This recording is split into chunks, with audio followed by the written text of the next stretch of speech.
दोस्तों, जैसे ही एक चमचमाती हुई फॉर्च्यूनर कार एक चौराहे पर पहुंचती है, तो वहां पर तुरंत जाम लग जाती है। उस जाम को देख करके उस कार में बैठे हुए जो मालिक थे, जिनका नाम जितेंद्र यादव होता है, वो अपने ड्राइवर से कहते हैं कि ऐसा करो, इस कार को एक साइड में लगा दो। जब तक जाम छूटती नहीं है तब तक हम लोग यहाँ पर खड़े रहेंगे और फिर उसके बाद जब छूट जाएगी तब हम लोग यहाँ से चलेंगे। तो दोस्तों, आज की जो कहानी हमारी आज की है, एक प्रकार से दिल दहला देने वाली कहानी है। आप सभी लोगों से हमारा विनम्र निवेदन है कि अंत तक बने रहिए। मैं आपको कहानी सुनाने का प्रयास करता हूँ। दोस्तों, उत्तर प्रदेश राज्य का एक जिला पड़ता है बाराबंकी, उसमें एक स्थान है फतेहपुर। फतेहपुर का चौराहा है जहाँ पर अभी मैंने आपको बताया था भीड़ लग चुकी थी।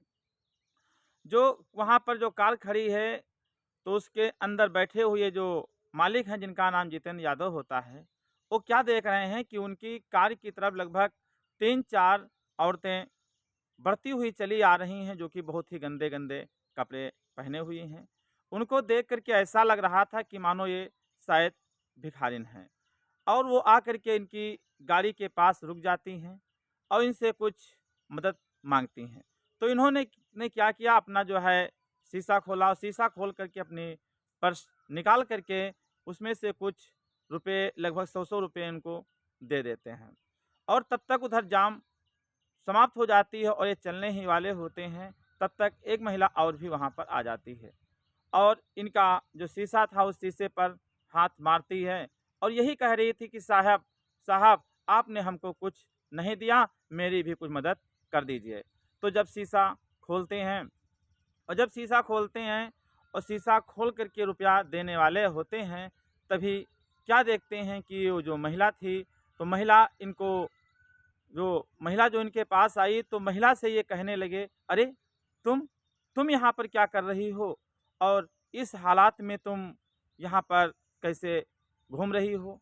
तो वो जो महिला होती है, वो कहती है, "अरे! जितेंद्र, आप जितेंद्र हैं ना?" तो कहा, "हाँ, मैं जितेंद्र हूँ।" तो वो जो महिला है, उसका नाम आरती होता है। ये आरती कोई और नहीं, ये जो जितेंद्र यादव हैं, लगभग 4 साल पहले इनका उससे तलाक हो गया था। तो जितेंद्र यादव कहते हैं कि तुम यहाँ पर जो है भीख माँग रही हो और तुम तो एक अच्छे परिवार से थी, आखिर बात क्या है? तो कहती है कि मुझको 3-4 दिन का समय दे दीजिए और मैं पूरी कहानी आपको बताऊँगी। तो वो जो यादव होते हैं, जितेंद्र यादव, वो अपनी पत्नी से कहते हैं कि ऐसा करो, तुम मेरी गाड़ी में बैठ जाओ और मैं जो है तुमको तुम्हारे रूम पर पहुँचा देता हूँ। तो जो ड्राइवर होता है, ड्राइवर खिड़की खोलता है और ये जो महिला होती है, जिसका नाम आरती यादव होता है, उस गाड़ी में पीछे बैठ जाती है।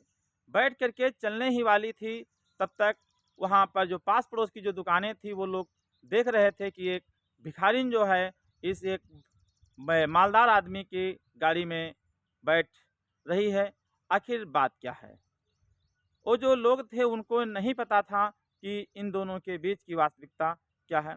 उनको यही लग रहा था कि शायद ये जो जो महिला है, तो इस महिला को हो सकता है ये किडनैप करके लिए जा रहे हों, हो सकता है किसी गलत काम के लिए लेके जा रहे हैं।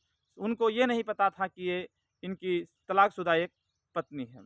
जब वहाँ पर भीड़ इकट्ठा हो जाती है, तो लोग उनसे पूछ-जाँच करते हैं, तो महिला कहने लगी कि भाई साहब, ये हमको ज़बरन नहीं लेके जा रहे हैं, बल्कि मैं खुद इनके साथ जा रही हूँ। और ये हमारे पति हैं, 4 साल पहले हमारा इनसे तलाक हो गया था। तो इस प्रकार से वो चले जाते हैं और जा कर के एक होटल पर रुकते हैं। जब रुकते हैं, तो जो जितेंद्र यादव होते हैं, अपने ड्राइवर, जिसका नाम पवन होता है, उसको कुछ रुपए निकाल कर के देते हैं। कहते हैं कि जा कर के कुछ कपड़े इसके लिए लेकर के आओ, एक बढ़िया साड़ी ले लेना, चप्पल ले लेना, चूड़ियाँ ले लेना, और जो है उसको पैसे दे देते हैं। वह जो है खरीदारी करने के लिए चला जाता है। तब तक इधर ये जो जितेंद्र यादव हैं, उस होटल पर बैठे रहते हैं, कुछ बातचीत होती है। फिर उसके बाद में उस आरती यादव से कहते हैं कि ऐसा करो, तुम होटल के अंदर जो स्नानागार बना हुआ है, जा कर के उसमें स्नान कर लो और फिर आकर के बैठो, फिर हम तुम आपस में बैठ के कुछ देर बात करते हैं। तो वो जाती है, स्नान करके आती है, तब तक वो कपड़े लेकर के वापस आ जाता है। जब कपड़े लेकर के वापस आया, फिर जितेंद्र यादव ने क्या किया, उनको कपड़े पहनाया। कपड़े पहनाने के बाद वो बहुत ही सुंदर दिखती है और जितेंद्र यादव उसको देखते ही रह जाते हैं। उनको समझ नहीं आ रहा था कि ये मेरी पहले की पत्नी है या कि कोई और है। फिर जितेंद्र यादव विचार करते हैं कि कोई बात नहीं, ये तो हालात की मारी है और इसके चरित्र पर किसी भी प्रकार का दाग नहीं लगा है। जितेंद्र यादव कहते हैं, अच्छा तुम ये बताओ तुम रहती कहाँ हो, अपना पता हमको बता दो और फिर कल आकर के मैं तुमसे मिलता हूँ। मैं लखनऊ के लिए किसी काम से जा रहा हूँ और जब मैं अपने काम को निपटा करके वापस आऊँगा तो तुमसे जो है आकर के अवश्य मिलूँगा। जितेंद्र यादव वो जो थे वो लखनऊ के लिए चले जाते हैं। अपने जो काम होते हैं उन सभी कामों को जो है आराम से जो है निपटाते हैं और धीरे धीरे वहीं पर उनको रात हो जाती है। रात में एक होटल में वो रुकते हैं। फिर उसके बाद में जब रुकते हैं तो रात में उनको नींद नहीं पड़ती है। किसी न किसी प्रकार से रात गुजारते हैं और फिर उसके बाद में सुबह जब होती है तो वहाँ से चल देते हैं। इधर जो आरती यादव थी, आरती यादव को भी रात में नींद नहीं आती है। वही पुराने ख्याल बार बार आ रहे थे। जब यहाँ पर जितेंद्र यादव पहुँचते हैं बताए गए पते पर, तो जो आरती यादव थी वो फिर अपने रोज के काम पर जा चुकी थी। जिस जिस प्रकार से अभी आपने सुना कि उसका काम था भीख मांगना। तो जब वहाँ पर पहुँचते हैं तो वह नहीं थी। फिर उसके बाद में जहाँ उसकी मुलाकात हुई थी उसी स्थान पर वो फिर पहुँच जाते हैं। तो देखते हैं कि जो आरती यादव थी उसी प्रकार से फिर भीख मांगती है। उसको बुलाते हैं, फिर अपने पास उसको बिठाते हैं। फिर कहते हैं कि चलो हम तुम्हारे रूम पर चलते हैं। तो जितेंद्र यादव उस औरत के साथ में उसके रूम पर जाते हैं। तो क्या देखते हैं कि एक बेड पड़ा हुआ है। उस बेड के पास में एक तस्वीर रखी हुई है। उस तस्वीर में अपना फ़ोटो देख कर के हैतंग रह जाते हैं कि आखिर ये बात क्या है। जितेंद्र यादव पूछते हैं कि ये जो तस्वीर लगी है इसमें हमारी तस्वीर लगी है, आखिर बात क्या है? तो जो आरती कहती है कि हम जो है तुमको पहले की भांति अब भी याद करते हैं। जिस प्रकार से शादी के बाद मैं तुमसे प्रेम करती थी, तलाक के बाद भी मैं तुमसे उसी प्रकार से प्रेम करती हूँ और इसी प्रकार से मैं जीवन अपना यापन करती हूँ।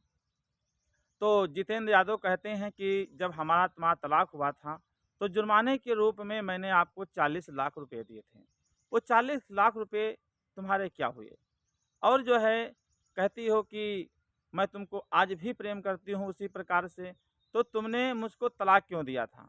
तो आरती यादव कहती है कि मैं तुमको तलाक देना नहीं चाहती थी, लेकिन हमको बहकाया गया, उस बहकावे में आकर के मैंने तुमको तलाक दे दिया। कहा आखिर वास्तविकता क्या है? पूरी कहानी हमको बताओ। तो आरती कहती है कि जब मेरे पिताजी तुमको देखने के लिए गए थे और जीजा भी साथ में गए थे, तो जब तुम्हारे घर पहुंचते हैं तो उन्होंने तुम्हारे घर पर बहुत काफ़ी प्रॉपर्टी देखा। प्रॉपर्टी देखा, उनके मन में एक प्रकार से लालच आ गया और उन्होंने कहा कि मैं अपनी लड़की की शादी तो तुम्हारे ही वहाँ करूँगा और हमारी शादी तुम्हारे साथ हुई भी। फिर उसके बाद में जब शादी हो गई तो जो जीजा हमारे थे आए दिन हमको बहकाया करते थे कि जिसी किसी प्रकार से अनबन पैदा हो जाए और फिर उसके बाद में हमारे तुम्हारे बीच में अनबन पैदा हो गई और मैं बहकावे में आकर के फिर उसके बाद में मुकदमा का केस हो गया और फिर जो तुम्हारे ऊपर जो जुर्माना लगाया गया था 40 लाख वो मुझको मिला, लेकिन वो जो रुपया थे तो धीरे धीरे फुसला करके मेरे जीजा ने मुझसे ले लिया। कहा कि ऐसा करो कि ये रुपया मुझको दे दो क्योंकि तुम्हारी तलाक हो चुकी है और ऐसे तो शादी तुम्हारी हो नहीं पाएगी। तो मैं क्या करता हूँ, एक प्लाट खरीद करके तुम्हारे नाम करा देता हूँ, फिर उसके बाद में एक बढ़िया सा मकान तुम्हारे नाम बनवा देता हूँ। तो इस प्रकार से लगभग उन्होंने मुझसे 30 लाख रुपया ले लिया और जो 10 लाख थे धीरे धीरे करके वो भी सब मुझसे खर्च करवा लिया। फिर उसके बाद में वो जो मकान था उस मकान में तो रहने लगे, लेकिन जो मेरा भाई था वह भी धीरे धीरे सयाना हो गया और उसकी भी शादी हो गई। जब उसकी धर्म पत्नी आ गई तो वह मुझको जो है फूटी आँखों भी देखना नहीं चाहती थी। फिर उसके बाद में वो लोग कहने लगे कि जब तुम अपने पति की नहीं हुई तो तुम हमारी कैसे हो सकती हो। फिर मुझको अपने घर से निकाल दिया। मैं घर से निकल कर के चली आई, इधर-उधर ठोकरें खाती रही। तब तक हमारी मुलाकात कुछ महिलाओं से हुई जो भिक्षा माँगने का काम करती थी और फिर उनके साथ में मैं रहने लगी, भीख माँग कर के जीवन यापन करने लगी। इस प्रकार से कहानी बताया। फिर आरती यादव कहती है कि अच्छा ये जितेंद्र ये बताओ कि माँ कैसी है? माँ हमको याद करती है या नहीं? तो जितेंद्र कहते हैं कि माँ तुमको अब भी याद करती है। तलाक हो गई थी उसके बाद में भी तुमको कई बार याद किया और पूछा कि आरती कैसी है? लेकिन मैंने उनसे यही कहा कि आरती का तलाक हो चुका है, अब तुम उसे क्यों याद करती हो? और फिर माँ कहती कहती है कि क्या हमारी कभी आरती से मुलाकात नहीं हो पाएगी? तो फिर आरती कहती है कि अगर बुरा ना मानो तो मैं तुमसे एक बात कहूँ? तो कहा, कहो। तो अगर हो सके तो तुम हमारी माँ से एक बार बात करा दो। तो हो सकता है कि मुझको माफ़ कर दें। लेकिन तो कहते हैं कि ठीक है फिर कभी आएँगे तो तुमको बात करवाएँगे। लेकिन फिर क्या होता है कि जितेंद्र यादव अपने पर्स से कुछ रुपए निकालते हैं और जो है उसको देने लगते हैं। कहा कि ऐसा करो ये रुपए ले लो और तुम अपना जीवन यापन गुज़ारो। क्योंकि अब हम तुम एक तो बन नहीं सकते हैं क्योंकि तलाक हो चुकी है, कानूनन तो हम तुमको रख नहीं सकते हैं। दूसरी बात समाज भी हमको जो है रखने के लिए गवाह नहीं करेगा। जब चलने लगते हैं तो जो आरती यादव है उनके पैरों में गिर जाती है। कहा कि मुझे माफ़ कर दो, अच्छा एक बार हमको माँ से बात करा दो। तो जितेंद्र यादव फ़ोन करते हैं अपनी माँ के पास, माँ से बात करते हैं, कहते हैं कि माँ आज आरती की मुझसे मुलाकात हुई है और वो तुमसे बात करना चाहती है, अगर चाहो तो बात कर लो। माँ कहती है बेटा जल्दी से मुझको बात करा दो। जब बात करते हैं तो बात करते-करते उधर माँ और इधर आरती ये दोनों लोग रोने लगते हैं।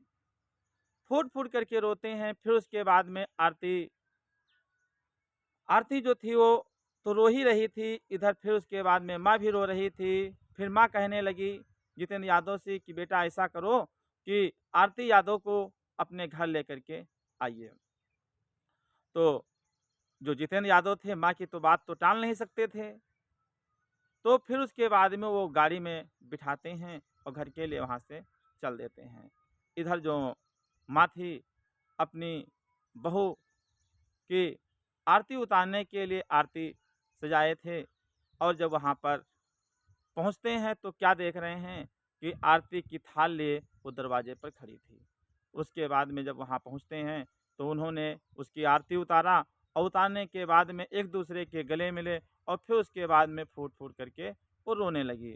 तो दोस्तों फिर उसके बाद में वो तीनों लोग पुनः जो है पहले की भांति जीवन यापन करते हैं। इस प्रकार से दोस्तों हमारी कहानी यहीं पर समाप्त होती है।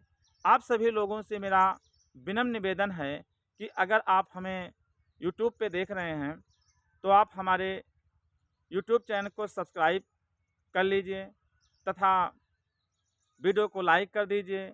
अगर आप कुछ सलाह देना चाहें तो कमेंट बॉक्स में लिख करके आप हमें सलाह देने की कृपा करें और अगर आप हमको फेसबुक पर देख रहे हैं तो हमारे पेज को फॉलो कीजिए। दोस्तों नमस्कार।